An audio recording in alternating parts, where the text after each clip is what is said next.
Hello everyone, welcome to WPSC exam tutor. চাকরি সংক্রান্ত সমস্ত আপডেট সবার আগে পেতে নিচে থাকা সাবস্ক্রাইব বাটনটি ক্লিক করে পাশে থাকা বেল আইকনটি অন করে দাও। আজকে একটা নিয়ে এসেছি নতুন ভিডিও তোমাদের। আজকে আমি তোমাদের এখানে যে রিসেন্ট কর্মসংস্থান পেপারটা আছে, ঠিক আছে, ডেট তোমরা দেখে নিতে পারো। ডেট কী আছে না, তোমাদের 28 ডিসেম্বর, ঠিক আছে, 28 ডিসেম্বর 2024 তোমাদের এই কর্মসংস্থান পেপারটা নিয়ে চলে এসেছি। তো ফুল ভিডিওটা দেখো না টেনে, তাহলে সমস্ত এখানে যে তোমাদের চাকরি সংক্রান্ত যে ইনফরমেশনগুলো তোমরা এখানে জানতে পারবে, ঠিক আছে। তো প্রথমে দেখো যেটা এখানে একটা ইনফরমেশন বলে দিয়েছে যে কী বলছে দেখো, রেলে বয়স কিন্তু 3 বছর বেড়ে 36 বছর হলো, ঠিক আছে। দরখাস্ত কিন্তু নেওয়া হচ্ছে তোমাদের 23 জানুয়ারি থেকে, ঠিক আছে। তো রেলে তোমরা জানো যে ফর্ম ফিল আপ শুরু হবে গ্রুপ ডির জন্য। একটা হিউজ এখানে রিক্রুটমেন্ট এখানে হচ্ছে। দেখো পোস্ট আমাদের ভ্যাকান্সি আছে প্রায় 32,438 জন, ঠিক আছে। তো এখানে হিউজ ভ্যাকান্সি আছে। আর এখানে কিন্তু বয়সটা কিন্তু যারা জানো যে দেখো এখানে কিন্তু মানে অনেক বেশি করে দেওয়া হয়েছে। তো সেখানে দেখো 36 বছর কিন্তু এখানে হয়ে গেছে লাস্ট, মানে যে এজ লিমিটটা কিন্তু দিয়ে দিয়েছে, ঠিক আছে। তো এটা একটা গুড নিউজ, ঠিক আছে। আচ্ছা এবার দেখো এখানে কি বলেছে দেখো। তো তোমাদের ভারতীয় যে রেল আছে, ইন্ডিয়ান রেলেতে তোমাদের ভ্যাকান্সি বেরিয়েছে তোমাদের গ্রুপ ডিতে, ঠিক আছে। তো এখানে তোমরা জানো যে গ্রুপ ডিতে তোমাদের যে মানে ভ্যাকান্সিগুলো হয় রেলেতে যখনই বেরোয়, সেগুলো কিন্তু জোন অনুযায়ী হয়, ঠিক আছে। যে আমাদের ওয়েস্ট বেঙ্গলের যে জোন আছে সেখানে ইস্টার্ন জোন, ঠিক আছে। তো এবার দেখো এখানে কি বলেছে যে বিজ্ঞপ্তিটা তোমাদের কি বলেছে না, তোমাদের বলেছে যে সর্বপ্রথম কিন্তু 23 নভেম্বর কর্মসংস্থান পেপারে কিন্তু দেওয়া হয়েছিল বিজ্ঞপ্তিটা, ঠিক আছে। মানে এর আগে যে আমি ভিডিও বানিয়েছিলাম যে কর্মসংস্থান পেপারে, তোমরা দেখে নিতে পারবে সেই আগের আমার চ্যানেলে সেই ভিডিওটা আছে, তোমরা সেখান থেকে দেখে নিতে পারবে, ঠিক আছে। তো এবার দেখো কি বলেছে, দেখো ডিটেলসে কিন্তু বলেছে যে কি বলেছে, মাধ্যমিক পাস ছেলেমেয়েরা এখানে আবেদন করতে পারবে, ঠিক আছে। দেখো জুম করে তোমাদের দেখালাম, মাধ্যমিক পাস ছেলেমেয়েরা এখানে অ্যাপ্লাই করতে পারবে। এবং কি বলেছে, NCVT বা SCVT স্বীকৃত প্রতিষ্ঠান থেকে যে কোনো ট্রেডে ITI পাস করা থাকলে তারা কিন্তু অ্যাপ্লাই করতে পারবে, ঠিক আছে। ওকে। আচ্ছা এরপর দেখো যে তোমাদের কি বলেছে, এরপর তোমাদের ডিটেলসে যে আরও বলার জন্য। তো দেখো এরকম ডিটেলসে বলার জন্য এখানে 11 নম্বর পাতাতে খুব সুন্দর করে বলে দেওয়া আছে, ঠিক আছে, তোমরা দেখে নিতে পারো। 11 নম্বর পাতাতে যেখানে বলে দিয়েছে সমস্ত ব্যাপারে যেমন ডিটেলসে বলেছে, ঠিক আছে। তো এখানে দেখো কি বলেছে দেখো, তোমাদের যে মানে 23 জানুয়ারি থেকে ফর্ম ফিল আপ শুরু হবে 22 ফেব্রুয়ারি পর্যন্ত, ঠিক আছে, ফর্ম ফিল আপটা চলবে। ওকে। এই যে 23 জানুয়ারি থেকে ফর্ম ফিল আপ চালু হবে 22 জানুয়ারি পর্যন্ত। ওকে। আচ্ছা তোমাদের ফিস বাবদ কিন্তু তোমাদের কত বলেছে না, 400 টাকা করে ফিস লাগবে, ঠিক আছে। 400 টাকা করে ফিস লাগবে এবং মহিলাদের বেলা কিন্তু 250 টাকা করে, ঠিক আছে। সরি, ফিসটা কিন্তু 500 টাকা, আমার ভুল হয়ে গেছে, ফিসটা কিন্তু 500 টাকা।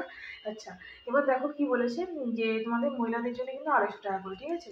আচ্ছা এবার দেখো ওয়েবসাইটগুলো দেখো, যে যে বোর্ডে আমাদের যদি যে ওয়েস্ট বেঙ্গল বোর্ড, ওয়েস্ট বেঙ্গলের জন্য তোমাদের কিন্তু যে সেন্টার অনুযায়ী কিন্তু এখানে কিন্তু তোমাদের জানো যে থাকে মানে ওয়েবসাইট থাকে। তো এবারে দেখো তোমরা কলকাতার যে ওয়েবসাইট, এই ওয়েবসাইটে তোমরা চলে যাবে, RRB কলকাতা। এই ওয়েবসাইটে গিয়ে কিন্তু আমাদের ফর্ম ফিল আপটা হবে, ঠিক আছে। কবে থেকে হবে না, 23 জানুয়ারি থেকে 22 ফেব্রুয়ারির মধ্যে, ঠিক আছে। আচ্ছা এই হলো ব্যাপার। এখানে কিন্তু ডিটেলস আরও বলে দিয়েছি যে কোন কোন সেন্টারের ক্ষেত্রে কী কী এখানে মানে যে তোমাদের ওয়েবসাইট আছে, এই ওয়েবসাইটে কিন্তু ফর্ম ফিল আপ হবে। ওকে, আশা করি বোঝাতে পেরেছি। আচ্ছা সকলকে বলছি তোমরা আমার টেলিগ্রাম চ্যানেলে জয়েন হয়ে যাও ফুল পিডিএফটি পাওয়ার জন্য। ওখানে আমি আমার টেলিগ্রাম চ্যানেলে ফুল পিডিএফটি শেয়ার করে দিই, নিচে তার ডিসক্রিপশন বক্সে লিঙ্ক আমি শেয়ার করে দিয়েছি। এছাড়াও তোমরা আমার ফেসবুক পেজ আছে এবং ফেসবুক গ্রুপ আছে, সেখানেও জয়েন হয়ে যেতে পারো। সেখানে তোমরা নিত্য নতুন আপডেটগুলো সেখান থেকে তোমরা জেনে যেতে পারবে, ঠিক আছে। চলো তাহলে নেক্সট কী আছে দেখে নেওয়া যাক। ওকে। তো দেখো নেক্সট যেটা এখানে বলেছে যে সুপ্রিম কোর্ট, ঠিক আছে। সুপ্রিম কোর্টে কিন্তু এখানে কি বলেছে না, জুনিয়র অ্যাসিস্ট্যান্ট নেওয়া হচ্ছে প্রায় 241 জন, ঠিক আছে। তো এখানে দেখো গ্র্যাজুয়েট পাস হতে হবে এবং টাইপিং টেস্ট মানে টাইপিংটা থাকতে হবে। তো দেখো 6 নম্বর পাতাতে এখানে ডিটেলসে বলে দেওয়া আছে, সেটা তোমাদের দেখাচ্ছি জুম করে। এ দেখো যে তোমাদের বলেছে টাইপিং টেস্টে তোমরা জানো 35 তোমাদের শব্দ কিন্তু তুলতে হবে, ঠিক আছে। এবং বয়স যেটা বলেছে তোমাদের 18 থেকে 30-এর মধ্যে বয়স হতে হবে। ওকে। এবং যে ছাড়গুলো থাকে সেই ছাড়টা তোমরা পেয়ে যাবে SC ST ওবিসিদের জন্য। শূন্যপদ তোমাদের কত আছে, 241, ঠিক আছে। ওকে। বা তোমাদের এখানে কিন্তু যে মাইনে সেটা কিন্তু 35,000 থেকে শুরু হয়ে যাচ্ছে, ঠিক আছে। আচ্ছা তোমাদের দেখো কী কী বলেছে না, তোমাদের পরীক্ষার যে প্রার্থী বাছাই হবে তার জন্য কিন্তু লিখিত পরীক্ষা হবে, ঠিক আছে। লিখিত পরীক্ষা হবে। লিখিত পরীক্ষা কিন্তু কী কী থাকবে দেখো, 125টি OMR থাকবে, ঠিক আছে। তো তার মধ্যে কী আছে, ইংলিশ থাকবে 50 নাম্বার, জেনারেল অ্যাপটিটিউড থাকবে 25 নাম্বার, জেনারেল নলেজ থাকবে 25 নাম্বার, কম্পিউটার যে নলেজ সেটা কিন্তু 25 নাম্বার। দেখো কম্পিউটার কিন্তু সমস্ত পরীক্ষায় থাকে না, ঠিক আছে, কম্পিউটার নলেজটা। তো এটা কিন্তু মাথায় রাখবে, ঠিক আছে। সময় থাকবে 2 ঘন্টা, মানে 2 ঘন্টার মধ্যে তোমাদের 125টি কোশ্চেন কিন্তু সলভ করতে হবে। কী কী সাবজেক্টের জন্য দেখো, সাবজেক্টটা বলে দিয়েছে general English 50 number, general aptitude 25 number, general knowledge 25 number এবং কম্পিউটার নলেজ 25 নাম্বার, ঠিক আছে। আচ্ছা, নেগেটিভ মার্কিং কিন্তু থাকবে, এটা কিন্তু মাথায় রাখবে। 4টি প্রশ্ন ভুল হলে তোমাদের 1 নম্বর। এমনিতে সচরাচর আমাদের দেখো যে WBCS অথবা তোমাদের WPSC যে সমস্ত পরীক্ষাগুলো থাকে সেক্ষেত্রে কী বলা হয় না, যে 3টে ভুল করলে 1 নম্বর, অথবা এবারে যে তোমাদের যে RPF এর যে এসআই পরীক্ষাটা হলো সেখানে কিন্তু তোমার কি বলেছিলাম 3টে ভুল হলে 1 নম্বর যাবে, কিন্তু এখানে কি বলেছে না 4টে ভুল হলে 1 নম্বর, ঠিক আছে। আচ্ছা, পাস করার পরে কি আছে না তোমাদের 10 মিনিটের মধ্যে 35টি শব্দ কিন্তু তোমাদের যে টাইপিং জন্য সেটা কিন্তু তুলতে হবে, ঠিক আছে, কম্পিউটার টাইপিং টেস্টে। আচ্ছা, সফল হলে কিন্তু ইংরেজি বিষয়ের উপরে ডেসক্রিপটিভ টেস্ট তোমাদের এখানে একটা যে ডেসক্রিপটিভ টাইপের টেস্ট হবে, ঠিক আছে। আচ্ছা, টেস্ট মধ্যে কী কী থাকবে না, ডেসক্রিপটিভ জানো যে কী থাকে, প্যাসেজ থাকে, প্রেসে লেখা থাকে, প্রবন্ধ লেখা আছে, ঠিক আছে। তো এই সমস্ত বিষয়ের জন্য তোমাদের 2 ঘন্টা সময় থাকবে, ওকে। আচ্ছা, অ্যাডমিট কার্ড কিন্তু তোমাদের ওয়েবসাইট থেকে ডাউনলোড করে নিতে হবে। ওএমআর যে টাইপের পরীক্ষা আছে এবং কম্পিউটার টেস্টের পরীক্ষা কিন্তু একই দিনে হবে, মানে তোমাদের যারা ফর্ম ফিল আপ করবে তারা কিন্তু আগে থেকেই সেরকম প্রিপারেশন নিয়ে যাবে, ঠিক আছে। আমাদের পরীক্ষা হবে প্রথমে প্রিলি, তারপরে কম্পিউটার টেস্ট পরীক্ষা একদিনই হয়ে যাবে, ঠিক আছে। প্রতিটা বাদে কিন্তু কোয়ালিফাই নাম্বার পেলে তবেই কিন্তু ইন্টারভিউর জন্য ডাকা হবে, ঠিক আছে। আচ্ছা, তোমরা কীভাবে ফর্মটা ফিল আপ করবে দেখো, ফর্মটা ফিল আপ করার জন্য দেখো কী বলেছে আমাদের ওয়েবসাইটটা www.supreme কোর্টে যেটা আছে sci.government.in, ঠিক আছে। এই ওয়েবসাইটে গিয়ে তোমরা ফর্ম ফিল আপটা করতে পারবে। ফি পাবো তোমাদের 500 টাকা আছে, এবং তোমাদের যে বাকিতে যে ছাড়গুলো আছে মানে তপশিলি জাতি এবং প্রাপ্ত সমকর্মীদের জন্য তোমাদের 250 টাকা করে, ঠিক আছে। বুঝতে পেরেছো? আশা করি বোঝাতে পেরেছি। সকলকে বলবো ভিডিওটি না টেনে একদম সম্পূর্ণ দেখো। যদি কোনো কিছু কোথাও অসুবিধা হয়, বুঝতে অসুবিধা হয়, অবশ্যই তোমরা কমেন্ট বক্সে কমেন্ট করো। আমি চেষ্টা করবো তোমাদের রিপ্লাই করে তোমাদের হেল্প করার, তোমাদের পাশে থাকার। এবং ভিডিওটি সকলের সাথে শেয়ার করো, সকলের কাছে ইনফরমেশনটা পাঠিয়ে দাও, ঠিক আছে। চলো নেক্সট কী আছে দেখে নেওয়া যাক। নেক্সট কী আছে দেখো, তোমাদের দেখো এটা নিয়ে আমি অলরেডি একটা ভিডিও আমার চ্যানেলে বানিয়ে দিয়েছি, সেই জন্য আমি এটা ডিটেলসে বলছি না, ঠিক আছে। যে তোমাদের আমাদের যে WBPSC থেকে তোমাদের কিন্তু কী হয়েছে, কদিন আগে একটা শর্ট নোটিশ কিন্তু বার করা হয়েছিল, যেখানে বলা হয়েছে যে তোমাদের কী বলেছে না, রাজ্যে তোমাদের ক্লার্কশিপের পরীক্ষা হবে আবার 2024 এবং মিসলেনিয়াসের অফিসারের জন্য পোস্ট ভ্যাকান্সি বেরোবে এবং ইঞ্জিনিয়ার, ঠিক আছে। তো এটা নিয়ে আমি অলরেডি একটা ভিডিও বানিয়েছি, তোমরা আমার চ্যানেলে গিয়ে তোমরা দেখে নিতে পারো। তো এটা নিয়ে এখনো পর্যন্ত সেরকম মানে নোটিশ কিন্তু যে তোমাদের অ্যাপ্লাই যে ফর্ম ফিল আপের যে নোটিশ সেটা কিন্তু এখনো বেরোয়নি, খুব শিগগিরই বেরিয়ে যাবে। তার জন্য তোমরা WBPSC যে ওয়েবসাইট আছে সেই ওয়েবসাইট তোমরা কন্টিনিউ ফলো করতে থাকো, ঠিক আছে। আচ্ছা, চলো নেক্সট কী আছে দেখে নেওয়া যাক। নেক্সট যেটা বলে তোমাদের স্টেট ব্যাঙ্কে, ঠিক আছে। স্টেট ব্যাঙ্কে তোমাদের এখানে ভ্যাকান্সি বেরিয়েছে প্রায় 13,000-এর উপরে। IBPS এর মাধ্যমে কিন্তু তোমাদের ক্লার্ক নেওয়া হবে স্টেট ব্যাঙ্কে। তোমরা জানো প্রত্যেক বছরই বেরোয় এই ভ্যাকান্সি, ইউজ একটা ভ্যাকান্সি কিন্তু বেরোয়। তো যারা ব্যাংকের জন্য প্রিপারেশন নিচ্ছ তাদের জন্য একটা গুড নিউজ, ঠিক আছে। তারা IBPর জন্য প্রিপারেশন নিয়ে তারা এগোতে থাকো, ঠিক আছে। তো এবার দেখো যে তোমাদের যে কি বলেছে না, এখানে কোয়ালিফিকেশন কি লাগছে না, এখানে কিন্তু জুনিয়র অ্যাসিস্ট্যান্ট যে স্টেটমেন্ট তার জন্য কিন্তু লাগছে তোমাদের গ্র্যাজুয়েট হতে হবে, ঠিক আছে, গ্র্যাজুয়েট হতে হবে, ওকে।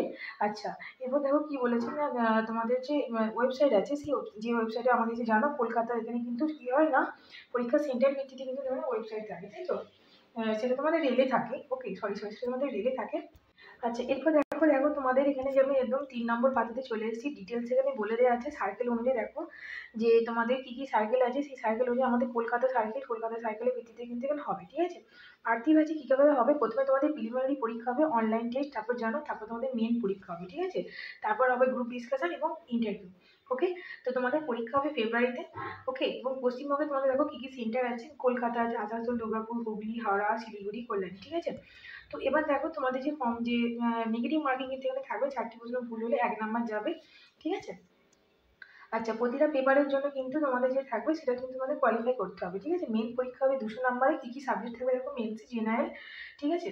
আচ্ছা, তারপরে তোমাদের জেনারেল ইংলিশ থাকবে, কোয়ান্টিটিভ অ্যাপটিটিউড থাকবে, reasoning and ability and computer যে থাকছে কম্পিউটার অ্যাপটিটিউড থাকবে, নেগেটিভ মার্কিং থাকবে, ঠিক আছে। আচ্ছা, এই হলো ব্যাপার। তো দরখাস্ত কীভাবে হবে দেখো, 7ই জানুয়ারির মধ্যে কিন্তু তোমাদের দরখাস্ত হবে। এই যে ওয়েবসাইট, ঠিক আছে, তোমাদের SBI ওয়েবসাইট দেখো, আমি জুম করে দিয়েছি একদম তোমাদের সামনে, ঠিক আছে। এই আমি মার্কআউট করে দিচ্ছি, এই ওয়েবসাইটে তোমরা গিয়ে ফর্মটা ফিল আপ করে ফেলতে পারো, ঠিক আছে। 7ই জানুয়ারির মধ্যে কিন্তু ফর্ম ফিল আপ অলরেডি তোমাদের স্টার্ট হয়ে গেছে, ফর্ম ফিল আপ মানে তোমার চলবে, ঠিক আছে। আশা করি বোঝাতে পেরেছি। আচ্ছা, ফিস কত লাগবে, ফিস কিন্তু তুমি জানো ব্যাংকের ক্ষেত্রে ফিসের মধ্যে কিন্তু অনেকটাই বেশি থাকে, 750 করে, ঠিক আছে। 750 টাকা কিন্তু এখানে লাগবে। এবং যে তোমাদের তপশিলি জাতির জন্য যে ফিস কিন্তু এখানে লাগে না, সেটা তোমরা সকলেই জানো। তো এটা হচ্ছে ব্যাপার। চলো নেক্সট কী আছে দেখে নেওয়া যাক। আচ্ছা, এখানে দেখো নেক্সট যেটা বলেছে তোমাদের অ্যাসিস্ট্যান্ট ইঞ্জিনিয়ার পদে তোমাদের ভ্যাকান্সি বেরিয়েছে, ঠিক আছে। 100 বাই তোমাদের 79 জন ভ্যাকান্সি এখানে বেরিয়েছে, ঠিক আছে। তো অ্যাসিস্ট্যান্ট ইঞ্জিনিয়ার, ঠিক আছে। কোথায় হচ্ছে না তোমাদের কি বলছে, New Delhi central warehousing corporation assistant engineer পদে, ঠিক আছে। ওয়ারিং পদে এই জন্য এখানে ভ্যাকান্সিটা বেরিয়েছে। তো এখানে দেখো একদম 3 নম্বর পাতাতে আমি ডিটেলস এখানে আলোচনা করছি, এখানে ডিটেলস এখানে বলে দিয়েছে। দেখো যে ম্যানেজার যে ট্রেনিং আছে তার জন্য কিন্তু জেনারেলে কিন্তু যে কোনো শাখায় গ্র্যাজুয়েট পাস করতে হবে। এবং দেখো কী কী দেখো ট্রেড থাকতে হবে, সেটা হচ্ছে হিউম্যান রিসোর্স, ইন্ডাস্ট্রিয়াল রিলেশনস, তারপরে marketing management, supply chain management, ঠিক আছে। এই মানে যে ট্রেড আছে এই ট্রেডে কিন্তু পাস করতে হবে। তারপর যে টেকনিক্যালের জন্য দেখো সেটা মাইক্রোবায়োলজি, এন্টোমোলজি, তারপরে বায়োকেমিস্ট্রি এসব নিয়ে পাস করতে হবে, ঠিক আছে। আচ্ছা, এরপর দেখো অ্যাকাউন্টের জন্য জানো তোমার কমার্স আর সুপারিনটেন্ডেন্টের জন্য পোস্ট গ্রাজুয়েট অ্যাপ্লাই করতে পারবে। 30 বছরের মধ্যে কিন্তু তোমাদের এজ লিমিট কিন্তু 30 বছর, ঠিক আছে। আচ্ছা, তোমরা যে ফর্ম ফিল আপ করতে পারবে তার জন্য দেখো তোমাদের যে পরীক্ষা হবে সেই পরীক্ষার জন্য তোমাদের কিন্তু এখানে আছে, পরীক্ষা 200 নম্বরে হবে। আচ্ছা, এরপর দেখো যে নিচে দিয়ে আমি স্ক্রল করে যাচ্ছি, নেগেটিভ মার্কিংও আছে। এবং দেখো তোমরা ফর্ম ফিল আপ কিন্তু 12 জানুয়ারির মধ্যে তোমাদের কিন্তু ফর্মটা ফিল আপ হবে, ঠিক আছে। তো এই ওয়েবসাইটটা দিয়ে দিয়েছি, এই ওয়েবসাইটটা কিন্তু মার্ক করে দিচ্ছি, দেখে নাও। এই ওয়েবসাইটটা মার্ক করে দিচ্ছি, এই যে জুম করে দিলাম, এই ওয়েবসাইটে গিয়ে তোমরা ফর্মটা ফিল আপ করতে পারবে। ওকে। তো সকলকে বলবো যারা যারা এই লাইনে আছো, মানে টেকনিক্যাল লাইনে আছো, তারা অবশ্যই ফর্মটা ফিল আপ করতে পারো, ঠিক আছে। 12 জানুয়ারির মধ্যে ফর্ম ফিল আপটা ডেট আছে। ওকে, চলো নেক্সট কী আছে দেখে নেওয়া যাক। দেখো নেক্সট যেটা বলেছে আইটিবিতে কিন্তু কনস্টেবল বেরিয়েছে 51। তোমরা জানো আইটিবিতে মানে তোমাদের যে কী আছে না, ইন্ডো তিব্বতীয়, ঠিক আছে। ভারত তিব্বত সীমান্তে তোমাদের পুলিশ কনস্টেবলের জন্য এখানে ভ্যাকান্সিটা বেরিয়েছে, ঠিক আছে। তো এখানে দেখো 3 নম্বর পাতাতে একদম ডিটেলসে বলে দিয়েছে, ঠিক আছে, যে কী কী পোস্টের জন্য। হেড কনস্টেবল মোটর মেকানিক, বয়স কিন্তু 25 বছরের মধ্যে হতে হবে, ঠিক আছে। বয়সটা কিন্তু এখানে মাথায় রাখবে। এরপর দেখো কনস্টেবল তোমাদের হচ্ছে মোটর মেকানিক, এখানে কিন্তু বয়সটা কিন্তু যেটা বলেছে সেটাও কিন্তু মাথায় রাখবে, ঠিক আছে, 25 বছরের মধ্যে। তোমরা কীভাবে ফর্ম ফিল আপ করতে পারো দেখো, দরখাস্ত করতে হলে এই যে ওয়েবসাইটে আমি জুম করে দিলাম, 12 জানুয়ারির মধ্যে কিন্তু তোমরা এই ওয়েবসাইটে গিয়ে ফর্মটা অবশ্যই ফিল আপ করে দিতে পারো। 100 টাকা করে ফর্ম ফিল আপ লাগছে, ঠিক আছে। চলো নেক্সট কী আছে দেখে নেওয়া যাক। আচ্ছা, এরপর দেখো যে অগ্নিবীরের জন্য এখানে ভ্যাকান্সি বেরিয়েছে, ঠিক আছে। অগ্নিবীরের জন্য ভ্যাকান্সি বেরিয়েছে, তোমরা জানো সায়েন্স শাখার জন্য, সায়েন্স যে শাখা আছে তাদের জন্য অঙ্ক, ফিজিক্স, ইংলিশ থাকতে হবে, 50% নাম্বার পেতে হবে, ঠিক আছে। পলিটেকনিক যদি কেউ করে থাকো, মেকানিক্যাল, ইলেকট্রনিক্স, তারাও কিন্তু এখানে অ্যাপ্লাই করতে পারো, 50% নাম্বার থাকতে হবে। ভোকেশনাল যারা কোর্স করছে তারাও এখানে অ্যাপ্লাই করতে পারো, 50% কিন্তু নাম্বার থাকতে হবে, ঠিক আছে। আশা করি বুঝতে পেরেছি।